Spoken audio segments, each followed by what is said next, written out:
Around the year 50 BC, the Roman poet Titus Lucretius is said to have written about tribes of men living on various Earths scattered throughout the universe. We know then that the concept of alien life has at least been thought about for more than 2,000 years. But while early depictions suggest that life on other planets would be similar to humans, and despite modern pop culture tending toward innately humanoid characters, it's unlikely to be that way in reality. This is Unveiled, and today we're exploring the extraordinary ways that alien life will surprise us. Are you a fiend for facts? Are you constantly curious? Then why not subscribe to Unveiled for more clips like this one and ring the bell for more fascinating content? The little green man motif or the glowing red Martian have become film and TV staples to represent any life not of this world. Thanks to stories like E.T. and Star Trek, aliens, in our mind's eye, are typically depicted as having followed something very close to our own evolutionary track. They're bipedal hominids with larger-than-average heads, elongated limbs with multi-digit hands, plus large eyes and navel cavities that make them typically reliant on their vision and sense of smell.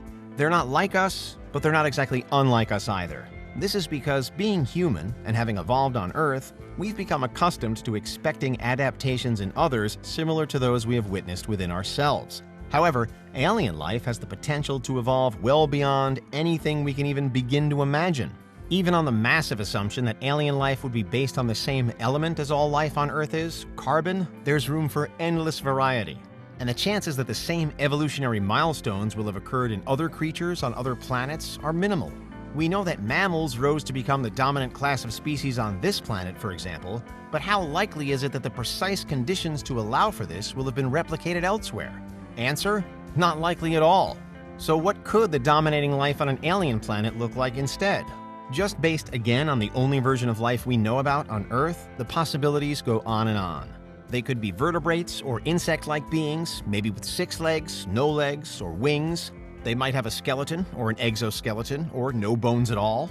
They may give birth, lay seeds, or lay eggs. And how might they perceive the universe? Again, based on just successful examples of life on Earth, they could rely on vision and hearing, but also sonar, pheromones, and front-feeling antennae. There's really no predicting it, even when we do limit the possibilities to carbon only. However, it's long been speculated that alien life could also evolve from an altogether different elemental base. While as far as we know it may be possible for life to grow out of any member of the periodic table, some elements are deemed more likely than others. After carbon, silicon is widely tipped as the most likely because it resembles carbon so well.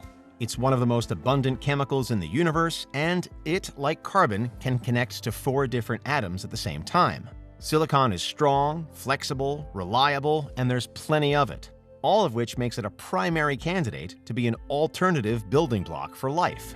As to what silicon-based life would actually look like, according to our current understanding of the constructs of living organisms, it would likely be primitive and simple and lacking the complexity of life on Earth.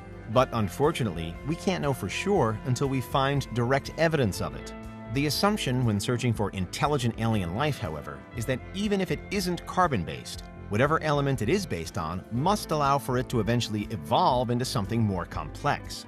Again, from our point of view, there are precious few rules to follow here, and potentially endless possibilities. Life could be swimming through the methane seas of Titan right now, or bouncing its way through the clouds of a gas giant somewhere. If it boasts a wholly different chemical makeup, then we'll always struggle to discover it. It's one reason why we so often allow our imaginations to go bigger, to skip the individual alien creatures themselves and move straight toward the wider civilizations. But just as alien biology will have evolved utterly independent from life on Earth, so too will alien groups and societies. As humans, we're part of a mammalian social structure, working toward individual species survival and a higher function. The social order for aliens could be totally different, though.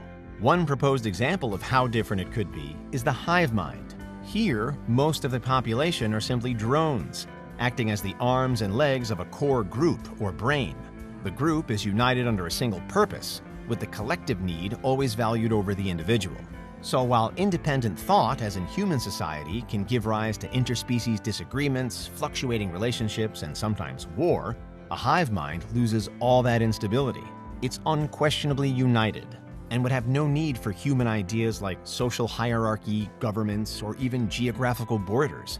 On the one hand, there'd be no freedom, but on the other hand, there'd be no division.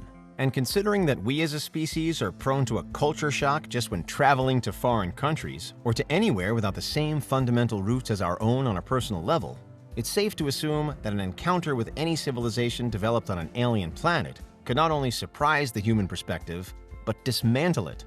Finally, and with all of this in mind, how about our attempts to communicate with aliens? Sci-fi movies usually feature some kind of ultimately negotiable language barrier, but would it really be that simple?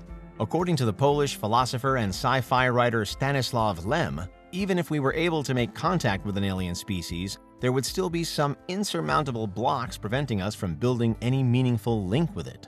Writing in his iconic 1968 novel, His Master's Voice, Lem explains how similar all of Earth's languages fundamentally are, even though they can sometimes seem very different. How translations are almost always possible across human cultures because we all at least share the same reference points.